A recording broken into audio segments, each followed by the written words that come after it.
Phill's Paintball. We're located at 10362 Airline Highway, right behind the St. Rose driving range. We're open Saturdays and Sundays. Saturdays from 10 to 5, and Sundays we have 2 playing fields. One's a inflatable airball field, and then the other one is about a 2.5 acre concept field, which is pretty much just a field with wooden boards. So we do a couple of pro clinics out here, the Phill's Paintball. In 2 weeks we have one of my buddies play for the Ironman.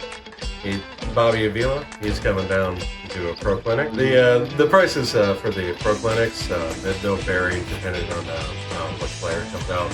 With this one, we decided to do it's $50 to get a case of paint.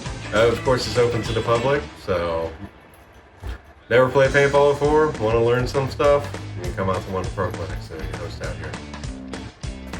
And also, we have our home team is Destiny NOLA.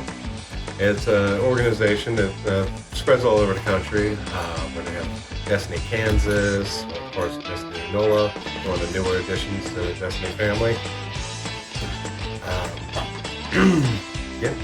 We just started this team beginning of the year.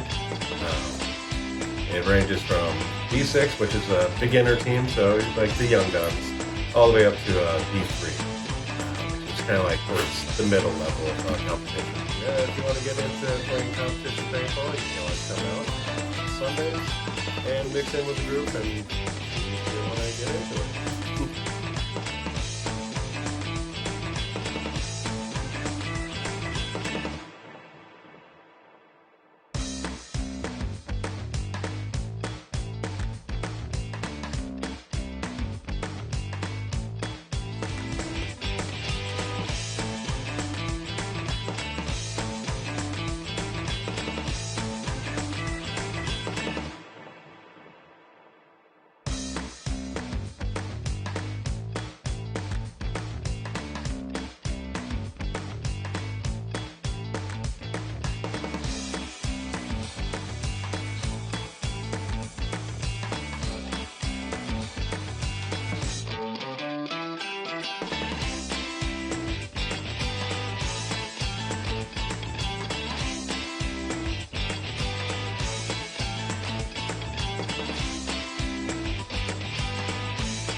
The owners of the Ferry Landing in Lutcher, Louisiana.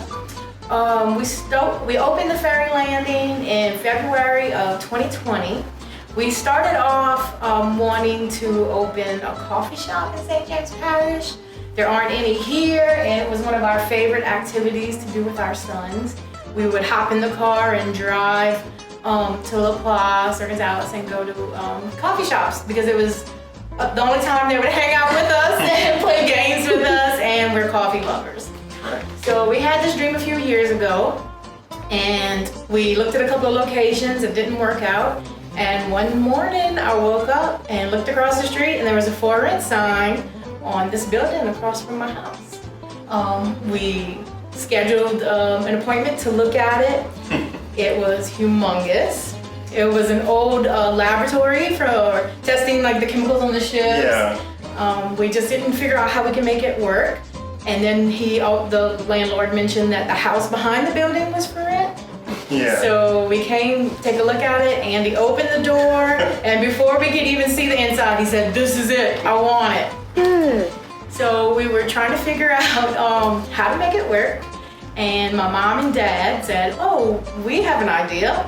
They always wanted to open like a craft mall or antique mall. So we figured out a way to work together to share the costs, and that was something we were able to open very quickly with very little capital. Yeah. So we got a bunch of local crafters and artists and people who made like bath products to rent spots from us. And we opened up in February, and we kept that going while we worked on the very long process of getting the permits for our coffee shop. Yeah, it was fun. And trying to build our capital, to get all of our equipment and everything. And the community just came out in droves to support us. Yeah. We had a great month, and then of course COVID hit, which kind of stalled us a little bit, but our community never gave up on us, and we continued to grow in the midst of the pandemic. We expanded into that front building that we didn't love at first, but now we love it. I actually love the lab, which was one of our least favorite parts at first, but now it's full of antiques. It's a wonderful place to treasure hunt. Yeah, it is. So then come November, we were finally able to get all of our permits, all of our equipment that we needed, and we started serving coffee. Well, hold up, back up. You forgot. During the operation that was happening with the vendors, we had a little behind the scenes things happening going on. Every now and then, I'd pop in here, I was full of mud. And they would ask me, Andy, where you been? Like I'm under the house, running electrical lines and plumbing and everything. And all the while, you would have customers and vendors like, when's the coffee shop coming? I'm like, really? It's coming, trust me. Working on it. And it was truly a family affair because his dad helped us build our bar that we used to serve coffee. Mr. Carey helped out and Miss Barry helped out. Everybody pushed in. And there was days where I thought, honestly, I was like, man, is this gonna happen? Like, am I getting my hopes up? And my rock right here, my wife, was always there to remind me, hey, just trust me, stick to the plan, it's gonna happen, and it did.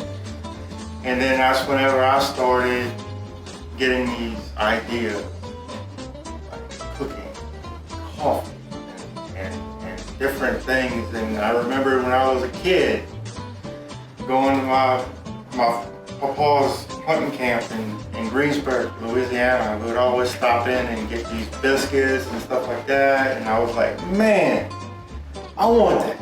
I want somebody to be able to come in here, bring their kids, their grandkids, and experience and try to capture the concept of that. And I think we did. So with the help of all the vendors and even local, like other stores that's not really affiliated with us, there's one comes to mind, was the Ball McComb, and they are known, I think they're known, at least they're known by us now for their modeling or whatever you call it. Andouille type meat. And what we do is I take it and I bake it in pineapple pepper jelly, and then I slice it and I serve it on a home baked biscuit. If I have time, if not, I'm not gonna lie, sometimes I use the frozen stuff. But most of the time I try my hardest to get everything home baked.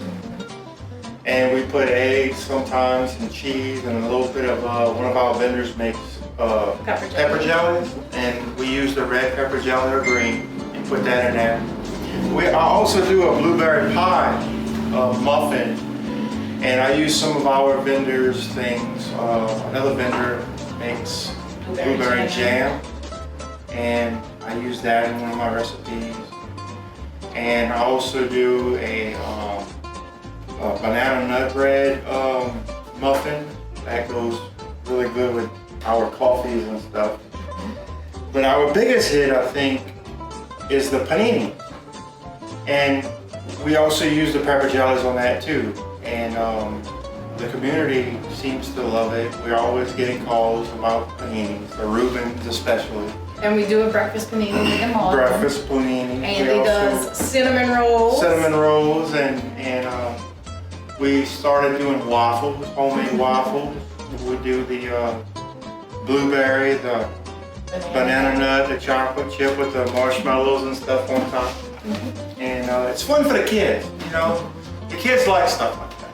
Yeah, they can come and get hot chocolates, frozen hot chocolates. We have any kind of espresso-based drink. Yeah. We do cafe au lait. Mm-hmm. We do regular drip coffee. So what we have here is, this is a cinnamon scone, It's really great, and I think it's more designed for like dipping in coffees and stuff. This is actually a new recipe that I tried, and it just surprisingly took off, and people like it. It's called a cheddar bacon muffin, and these are actually homemade biscuits, and that's just it, a biscuit. And I put a little bit of salted butter melted on top. Feels Sometimes good we with the have maudlin. Cinnamon rolls sometimes. Yeah. And, I have cinnamon rolls. different and, types of muffins. Yeah. That's our espresso machine for making our coffee drinks. And we also have cold brew. We have iced tea. Our watermelon hibiscus Frappies. tea is very popular. Yes. We do cafe au lait. We can do the frappuccinos just like any other coffee shop. We can design. I have specific designed. What we call it? He has signature drinks that he flavors. created. And it was And they're local inspired- flavors. Yeah. All the flavors that my drinks were inspired by my baking because, okay, here's a little truth. When I was a kid, my favorite bread, like pumpkin bread and stuff like that, was banana nut bread. And my mom made the best. And finally, right before we opened this up, I asked my Mom, can I please have the recipe? She's like, okay, fine. So I got the recipe. But I didn't want to make bread. So I took that recipe and I kind of like did a little finagling to it, and I came up with my own and was like, wait a minute, let me try a couple of things. And I made a banana nut bread latte coffee, and it kind of took off and it's a hit. It is.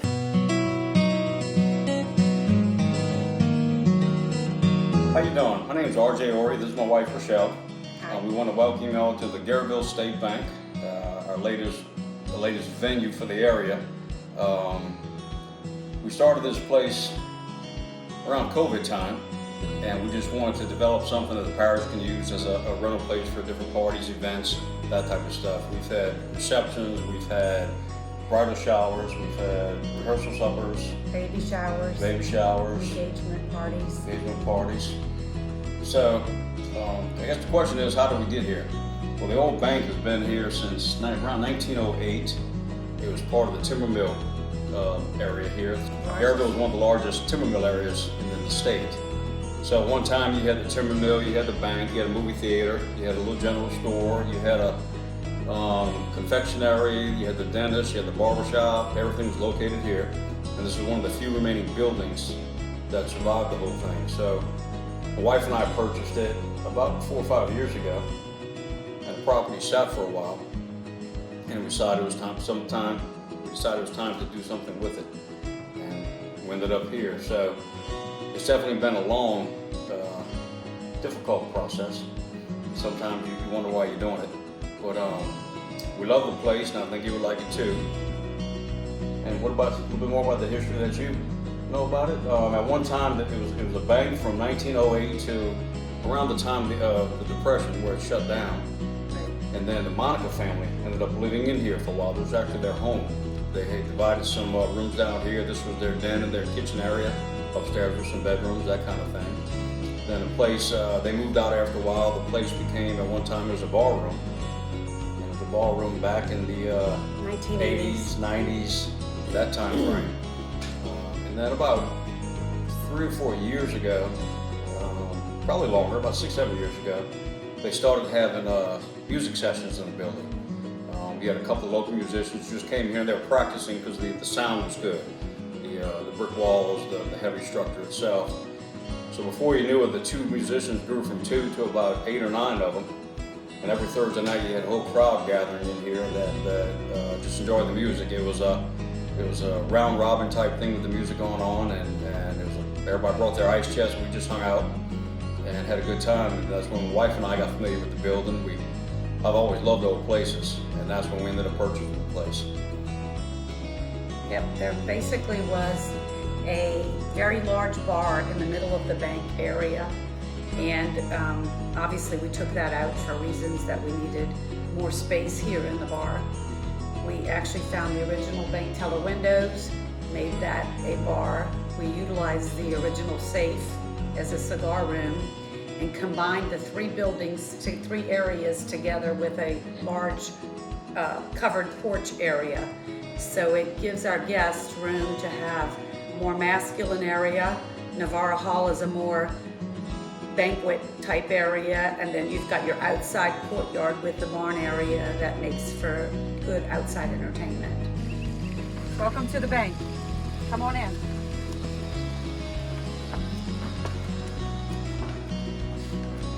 So this is the bank area.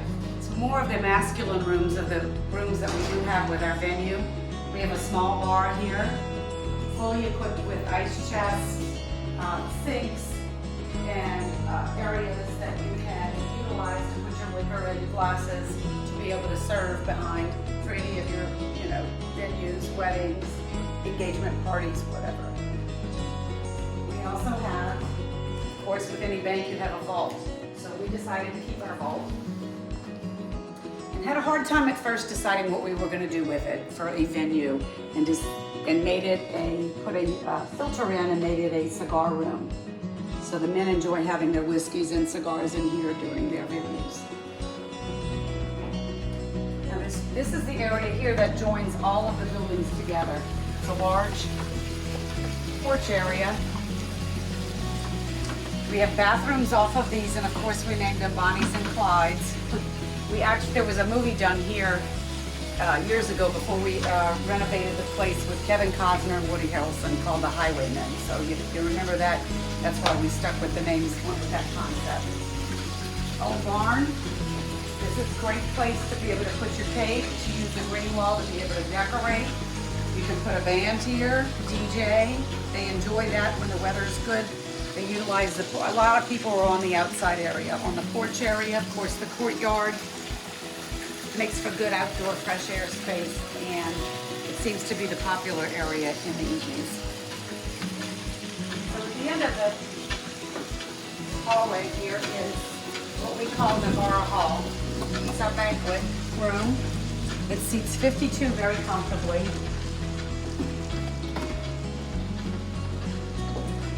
Comes with a buffet table. We also have a prep room, so when you bring a caterer, we don't provide food or liquor here. So you would have to bring a caterer or bring your own food or your own liquor into the venue and set up for that. There's also a handicapped accessible bathroom here, and there's a ramp that comes off the front porch of the place that has wheelchair access. There's the prep room here, so you've got everything you need for your caterer or for yourself to use. Yes, as a whole, the facility can hold up to 200 people. So between all three areas. If you were to rent this room only, which they do sometimes for baby showers or small bridal showers, it would be $52. And then if you rent the entire facility, you have the option to rent just this room and the courtyard, or just the bank and the courtyard, or you can rent the entire facility or just this room in itself, and we have pricing for that. That's available on request.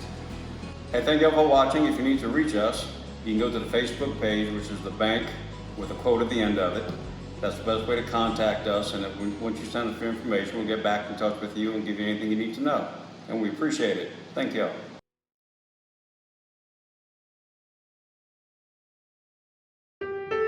Out here, the river rises and falls with each season. But just as the story of this stretch of the Mississippi contains chapters both compelling and repugnant, the chapter we're writing now will highlight the courageous spirit of those who call this place home.